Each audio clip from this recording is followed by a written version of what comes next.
when you find this, when you let go of the walls that keep you from yourself,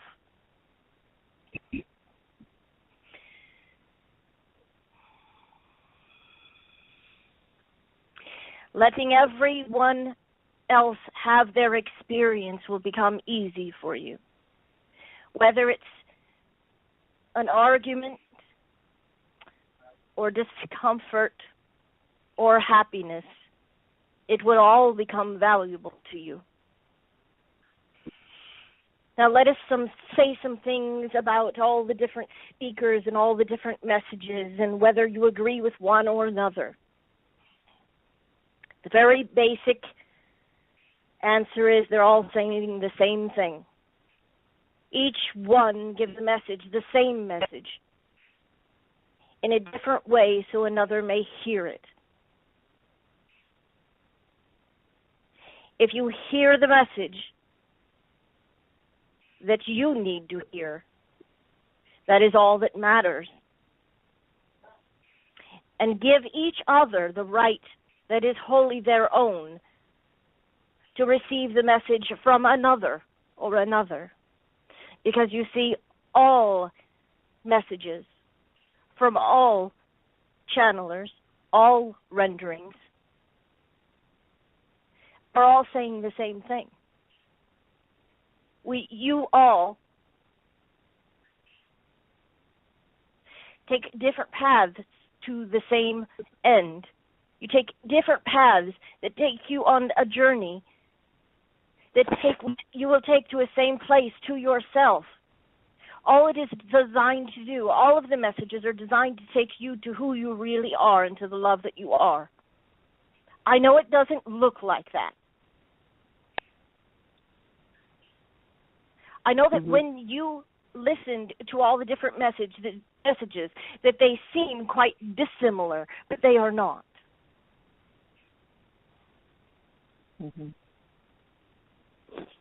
Okay, thank you.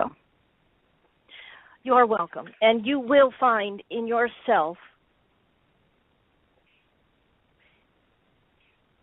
the understanding that all that matters is your connection to yourself. All that matters is how you feel about yourself and whether you acknowledge yourself or not. That is what matters. And when you find that connection,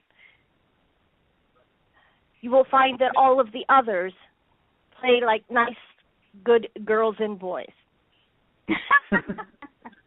Don't count You will see the peace in your experience. Okay. Okay. Yes, there will be peace on earth this Christmas. Yes, and but peace doesn't mean calm and sleeping and meditation. It means loving each other. Allowing, yeah. Wonderful. Oh, thank you, Anya, for that wonderful question. Thank you so much. And I'll see you soon. See you soon. Can't wait. Yeah. Bye. Yeah, me too. What was really brilliant about that for me, that whole response, was that, Mana posted a video on my wall or timeline or whatever you call it now. And it was a comedy YouTube video of a guy, who talked about how to be super spiritual. And, so he was kind of making fun of some of the things we do, so some of the New Ager type stuff that we do. And one of the things he did was he made himself cut back and forth between himself dressed as like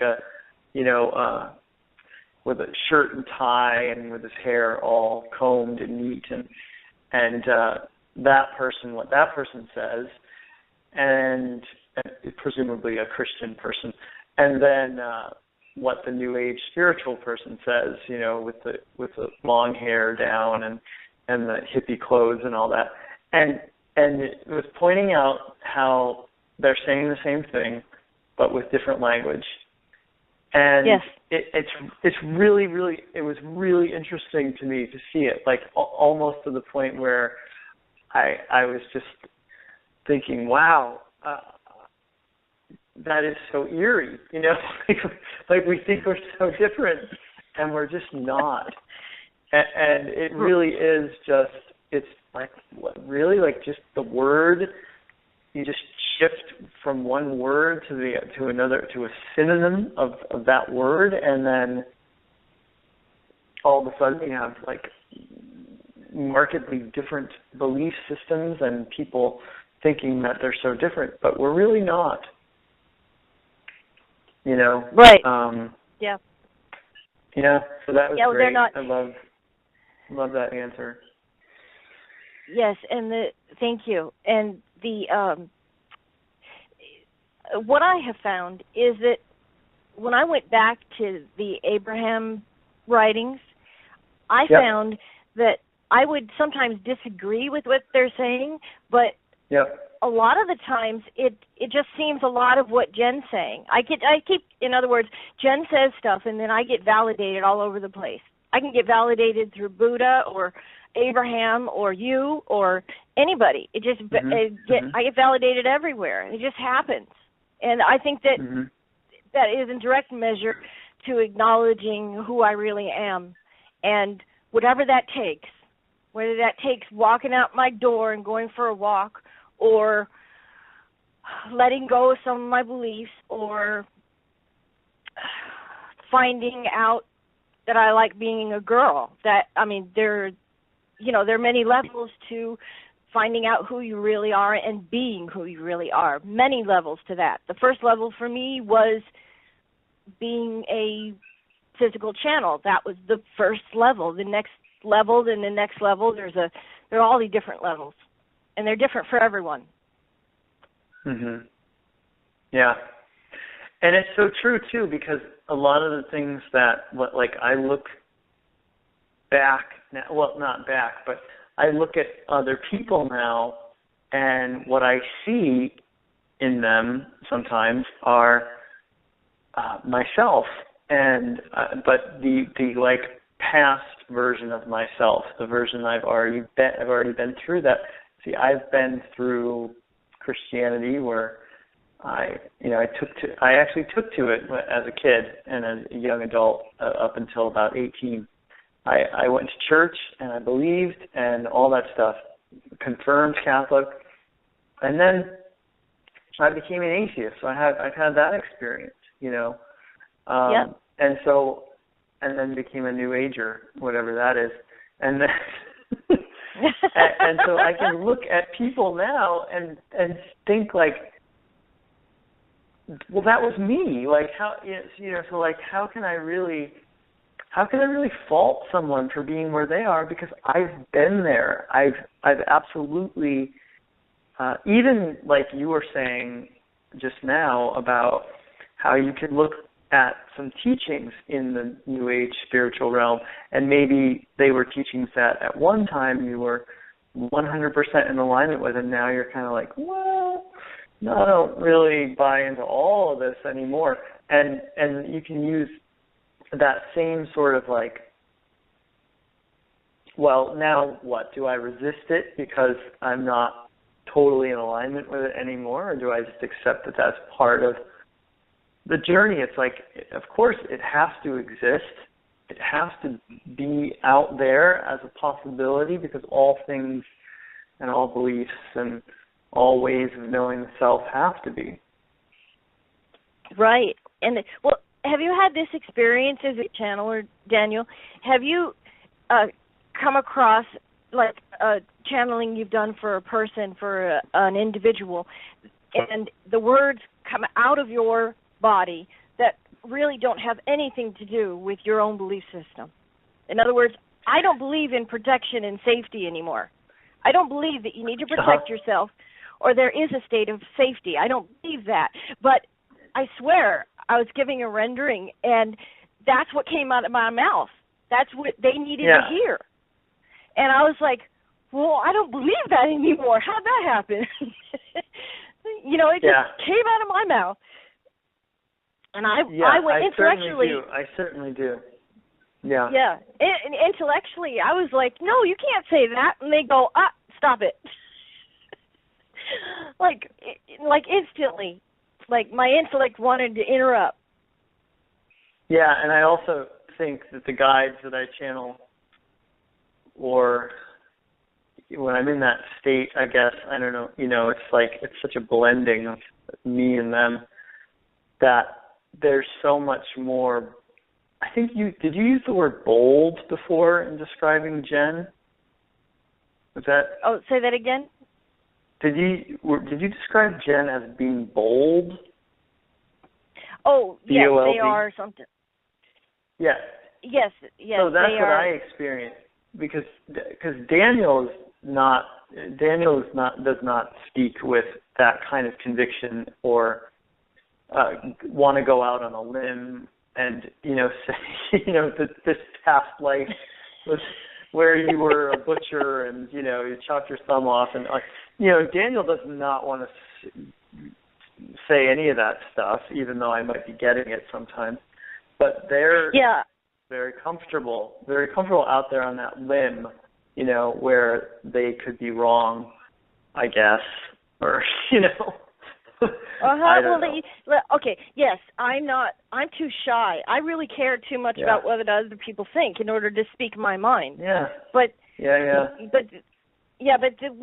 whenever Jen lets go, whenever I let Jen through and they help people, it always turns out good. I haven't come across any time when it was bad. Right. So, yeah, they know what they're doing, and I haven't had anybody talk to Vago. Now, Vago is like, they're really, let's say, in the grand scope of all of the beings in the non-physical universe, they're the oldest. They're the originating. They are the ancient. They are the before. They are the beginning of all that is. Let's say, but in that realm, you can't say that there's beginning and end, but you kind of all know what I mean, right? They're really old and really ancient and really far removed from any human experience. And they haven't talked to anyone directly, mostly because they're not connected to our reality in any way. So they have these grand ideas and messages from other realms that they give, but they don't communicate with humans because I don't think the message would come through like it does with Jen, because Jen's really close to us. Or the parts of Gen, the group of beings, some of them are really close to us and really understand our suffering, because Emmanuel understands our suffering, and they understand where we're at and how to get us to go to where we need to go. But I don't know, it's maybe someday Vago will address groups of people or something like that. Yeah, I'm sure that's in your future, Ruth. Yes, thank you. I'm going out on a limb there. Okay, we got more calls to take. So let me get another caller here. You, caller, all I see on my screen is the word live or live, L-I-V-E. So I don't know where you're calling from, but hello? Hi, Daniel. It's Roxanne. How are you, sweetie? Hi, Roxanne. Hi, Ruth. Hi, Daniel. Hi. I was nice to hear you. Oh, it's just, that's why I wanted to call. I said, I love your voice. I don't think I've heard it before. I don't remember hearing it, and I'm enamored with your story. I'm like, oh, my God, how beautiful. What a great ascension you've given yourself. Oh, thank you. Oh, wow. I was listening to stories, and then just the idea of the oversoul and the oversoul and the just that whole thing, and I channeled it like, I don't know, a couple weeks ago, and they threw it in there, and I was like, oh, wow, what is this? And I don't understand, and then boom, validation. Thank you. So. Oh, thank you. Yeah, that was. just yeah, really good stuff that you're bringing. Thank you so much. Oh, I don't know if thank anyone's you. told you that lately, but thank you. Okay. I needed that validation. I really needed that. Thank you. Yeah, I know. Yeah, don't we? Yeah. Because I like how you said, they named it at Overcalls because someone called it that, and then I'm getting these like little different channelings that I can't put quite together yet, and the downloads I'm getting, and it'll come through when it's the right time on the channeling, and then I'll go back to listen to it, or like you said, you go back and read it and you go, holy cow, Mhm. And there's more to the oversoul idea than what we are understanding, and they're leading into it a little bit, and I was like, yeah, so I'm good, because I was like, oh, okay, I got it. And then the spiritual personality, that is so cool. I didn't even think about that. I mean, we're more than one spiritual personality. We're many facets of the diamonds, and yeah. Yes. Yeah. Doesn't this freaking awesome? It just rocks. Yes. And then just last week or whatever it was, I went on an out of body experience trip, and I met this old woman in this English countryside type thing in this house, and this old woman was sitting at this table, and she started telling me stuff that didn't make any sense. And she told me she was Athena and I was her. And she gave me the idea, telling me that I was doing these things, but she wasn't going to tell me what I was going to do. But I was getting ready for these things. The time was here. The time was here to know, to get the knowledge, and to do. And anyways, I looked her up because I had no idea who she was. And I found out Athena is the goddess Athena, the Greek goddess Athena. Right. And I didn't know that she comes to people under the guise of an old woman. Oh. So it was really strange. I mean, she held my hands, and it was really short.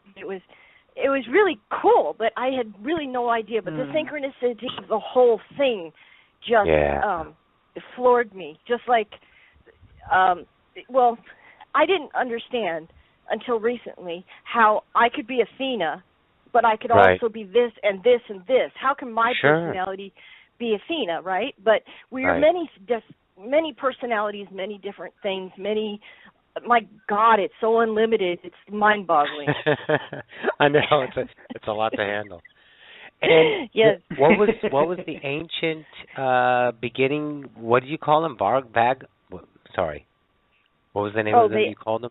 Vago. The ancient beings. Vago. Yes. Vago. Yeah. Vago. Yeah. Okay. Yeah. Because when you said that, I was like, ping, and I never deny my pings, and I was like, okay, I'm going to sit on that name for a little bit and see what happens. That was very nice. Okay. That just like, you get that little, resonation, like, oh, there's a slipstream, let's follow that. So, okay, cool. And Maria used to call them the ones. I'm not sure if she still is, but she called them the ones. So, people name them different things. So, yeah, they name Maria. Different yeah, from Facebook, I know. I know. Oh yeah, Maria lives in your neck of the woods too, huh? Yeah. Yeah. Asierno. Up there in Oregon. Asierno. I can't say it. There, Asierno. There it is. Now she's in Arizona. Right. She moved down to down to AZ. Yeah. Oh. Yeah. She's living close to Ann.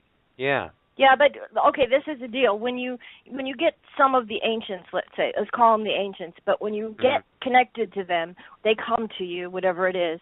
They can throw you off your feet completely. Sure. I mean, literally. Sure. They just hit you like a freight train, and it happened to Maria that way too. So it they don't. For me, they didn't. For me and for her, they didn't name themselves. They for me, they said we cannot give you a name because we have no name.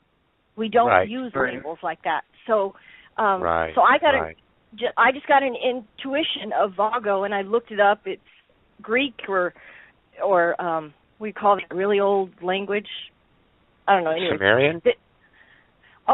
Maybe, but not that old. Okay. The one that they use for medical terms. Anyway. Okay, keep I going. can't think of it. I get a brain fart or something. It's Anyway, all right. So I looked it up in old languages, and it says it's now I can't think of it. Okay, it's there are some really interesting definitions online of Vago. Yeah, Vago. Yeah, I looked it up online, and it says like a transient person or something like that. Right. Right. Because Vago said that they are everywhere at once. They are all over, and they have been everywhere, and they have lit down into human history, not our straight line linear history, but they've been in human history many different times and in different ways, and they were here before humans were. So they're sort of transient. Right. That's what I thought. So I thought, that's a really good descriptive. Yeah, that makes sense. They have one right here. It says, Vago is a person who does not do anything in the entire day. He does not have to work. He does not have to go to school. He just is walking the streets. And I was like, okay, that's cool. And that's funny. All right. Yeah. The learning thing here is, the thing to take away from this is that they come to each individual differently, and they come without definition. So be as open as you can possibly be at that moment, and know that when you get them at that moment, you are really stepping into a new arena. You are more open than you have ever been. Right. So. Were you thinking of Latin as the language? Yes. Thank you. Latin. Okay. Yes. Yeah. It just popped in. I got it. Okay. Okay. It's also in Spanish or something. Right. Yeah. I got the word. All right. Yeah. Well, Awesome Blossom Possum, I just wanted to, again, just send you my eternal love, because it was just awesome. And it was so funny. I'm just sitting here, and all of a sudden I'm looking at Facebook, Daniel Scranton. I said, oh, that's right, Daniel, show's coming on, yay. So, and then I read what it was, and I was like, oh, Ruth is there, even yayer. So I get more. So. I know, I'm such a goofy. I'm sorry. Well, keep rocking the show, you two. I love you so much, and we'll talk to you on the next show. Yes, thanks, I got you, Roxanne. Bye, guys. Love you, too. Mwah. Love you. Bye-bye. Bye for now. Okay. So, by the way, according to the interweb, Ralph Waldo Emerson was the first one to coin the term oversoul, and it was, I think, used a bit by the transcendental authors and poets of that time, 1800s, I think. Is that 1800s? I don't know. Yeah, 1840, I think it said, around that time. So, let me say this. Yeah. Okay, let me say what they say about words, and they may come through. If I don't do a good enough job, they'll come through. But words have their own power. They have their own energy in the word. When you speak the word, you have this energy that comes with the word that is not the word itself, but the energy is surrounding that word that you speak, whether you write it and someone reads it, or you speak it and someone hears it. You're getting that word, you're getting the energy that is laced in between and around that word, the energy of that meaning that is more than our cultural meaning that we attach to the word. The meaning of, let's say, okay, they told me this in response to their books that they're writing. So there's words on the page, but the person gets more than just the words on the page. The person who reads through, whether they read one paragraph or the full 13, you're getting the words, you're getting meaning behind the words, you're getting the meaning of the whole book, you're getting the path that they take you on from chapter 1 to chapter 13. You're getting this essence of them as you recognize the book and as you recognize the words, as you read them, you're getting all of this energy that is so much more than just our culturally described words and what they mean together or apart. Yeah, and I think that's why when you have someone bringing through a channeled entity, the entity will come up with a new word for something or use a word that doesn't have a lot of that energy attached to it. So oversoul, so Seth comes along and Seth starts talking about the oversoul. And that, at the time, that wasn't like that was a word that was being used a lot. Right, but it's just a word. It's just a word. And really, as our ideas of that word change, and as the new age comes about, and as we are gaining our new awarenesses and enlightening ourselves or whatever it is, or actually acknowledging our multidimensional self and what that means, as we're doing that, the word oversoul takes on different meaning, and it doesn't mean what it did 200 years ago, right, or 100. So it doesn't mean the same thing. Yeah. Exactly. Yeah. All right, let's take another call. We got 602 area code here. Hello, 602. Okay. Are you Hello. there? Hello. Hi, who's this? Hi, it's Ann from CE2. Hi. Hi, Ann. Hi. Hi. Ruthie. So nice to talk. Hi, Dan. Hi. How are you It's doing? Great to hear. I'm doing okay right now. I wanted to ask you, it's sort of along the lines of the first caller, because what Jen got me, focused again on kind of like the feelings are the path. Mm-hmm. That's kind of like what I understood in some of what she was saying. I was just wondering if she or anyone else could take that a bit deeper and help me understand why my separation from my husband is still so deeply painful on a daily basis. It's particularly in the morning. I don't know if that's significant or not. It's not that bad in the evenings, in the afternoons and evenings. It starts to let up. But I wondered if there was, I don't know, if there was any further insight, or they could take it deeper, or there was something I was missing, or something personally, that they could address with me. Okay, what they're saying is, Go ahead. The very simple explanation is that you feel the separation, the pain of the separation signifies it and has within it the meaning that you are more separated from yourself. It's quite simple, but the path to get from one to another you think is complicated. You think, well, I have acknowledged such and such of myself, and I realize this about myself, and I have let go of this belief in the other, and I'm doing just fine.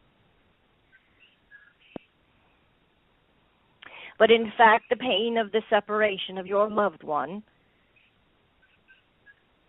has meaning within it.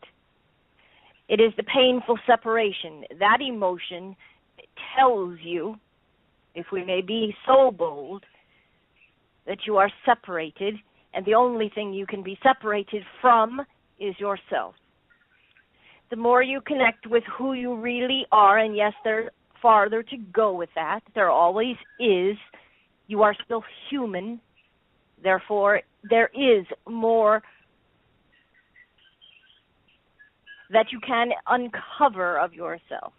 There are more beliefs to drop, more ideas to change, more emotion to let out,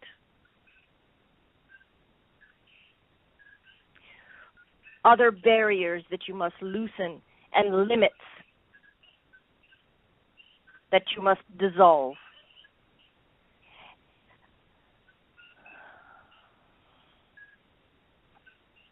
As each level you uncover with who you really are and the love that you are, however means that you do this, you will find that the pain of the separation from your loved one decreases, that it ceases to exist, that you will feel fully connected to your loved one, The past, though, is what you believe and what you feel and how connected you are with who you really are. The question of who I really am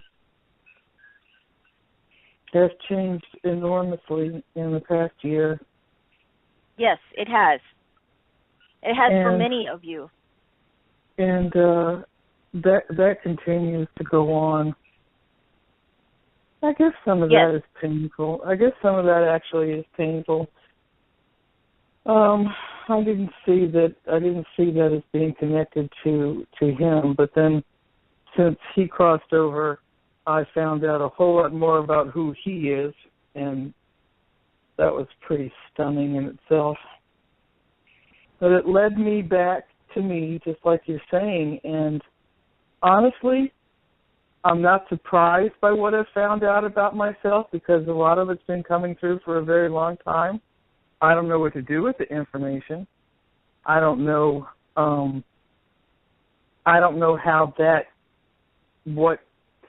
I still don't know what it is that I'm separate from myself about, or I just don't understand that part, I guess.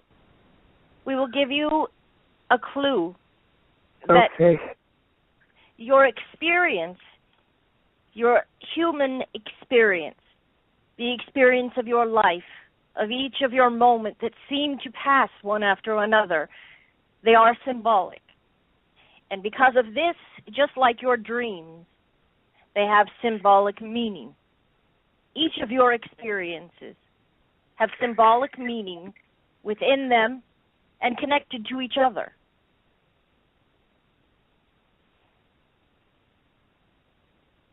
You alone have the power within you to recognize these meanings, to become aware of your experience and what it means to you. These experiences and their connections will directly tell you what you feel about yourself. Look where you live. Look at your surroundings. And look at your experience. Accept your awarenesses. And the way you accept your awarenesses is that you express your emotions fluidly, completely. You do not have to protect yourself from your emotion. You do not have to protect yourself from the negative emotion. They are not of that nature. They will not hurt you. They are fleeting, and they will flow through you and free you from this idea that you have to run from bad experiences and run from painful feelings. It does feel to me like it's never going to end. I think that is because you are holding on to them. That's because I'm so afraid that it's never going to end. You really believe, are you telling me there actually is an end to this, that I might actually get to an end to this and still be informed?